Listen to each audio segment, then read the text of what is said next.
खबरों में बढ़ते हैं आगे। गौतम बुद्ध नगर के दादरी स्थित आरवी नॉर्थलैंड इंस्टीट्यूट में बीजेपी की ओर से विशाल आत्मनिर्भर भारत संकल्प सभा और अभिनंदन समारोह का आयोजन किया गया। कार्यक्रम में यूपी बीजेपी के प्रदेश अध्यक्ष और केंद्रीय वित्त राज्य मंत्री पंकज चौधरी मुख्य अतिथि के रूप में शामिल हुए। वहीं पश्चिमी यूपी के क्षेत्रीय अध्यक्ष नवाब सिंह नागर के स्वागत को लेकर भी कार्यकर्ताओं में खासा उत्साह था। कार्यक्रम की अध्यक्षता राज्यसभा सांसद सुरेंद्र सिंह नागर ने की। संकल्प सभा के जरिए स्वदेशी उत्पादों को बढ़ावा देने, वोकल फॉर लोकल को मजबूत करने, देश की अर्थव्यवस्था को आत्मनिर्भर बनाने का संदेश दिया गया। वक्ताओं ने विकसित भारत के लक्ष्य के साथ युवाओं और स्थानीय कारोबारियों कार्यकर्ताओं की भूमिका पर भी खास फोकस किया। आत्मनिर्भर भारत के तहत स्थानीय उत्पादन, रोजगार, मजबूत अर्थव्यवस्था को बढ़ावा देने की बात कही गई। बीजेपी का यह आयोजन पश्चिमी यूपी में संगठनात्मक मजबूती के लिहाज से बेहद अहम माना गया।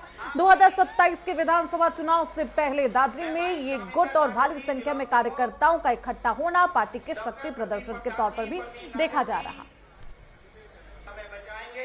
आज आत्मनिर्भर भारत विकसित सम्मेलन जो था और जिस प्रकार की जनता का एकत्रीकरण था, मुझे देख के लगा कि शायद कोई बहुत बड़ा कोई विषय हो गया, लेकिन आज यहाँ पर जिस प्रकार के उत्साह कार्यकर्ताओं में देखा, मैं दावे के साथ कह सकता हूँ कि उत्साह अगर रहा तो निश्चित तौर से 2027 में भारतीय जनता पार्टी फिर से उत्तर प्रदेश में तीसरी बार सरकार बनाएगी। देखिए, विपक्ष है, उनका काम है निशाना साधना, लेकिन आप सबको पता है चंदा के चोरी में जो लोग राम जन्म के अस्तित्व पे सवाल उठाते रहे, सरजू को राम भक्तों से लाल कर दिया था, आज उनको राम जन्मभूमि के चंदा की चोरी का चिंता हो रहा है। तो उसमें भी मैं बताना चाहता हूँ कि आपने देखा होगा तो जैसे इस मामला जानकारी में आई, हमारी उत्तर प्रदेश की सरकार सख्त कदम उठाई, SIT गठन की, जो दोषी लोग थे उनको जेल भेजने का काम किया और ट्रस्ट ऐसा घटना दोबारा ना हो उसकी पुनः व्यवस्था बना रहे। आज दादरी की जो जनसभा है, जो कार्यकर्ताओं के आगे जनता का उत्साह है,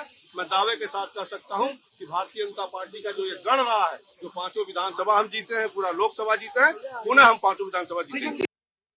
आत्मनिर्भर भारत संकल्प जनसभा आज यहाँ हुई। प्रधानमंत्री जी के 12 साल अभी सरकार को पूरे हुए।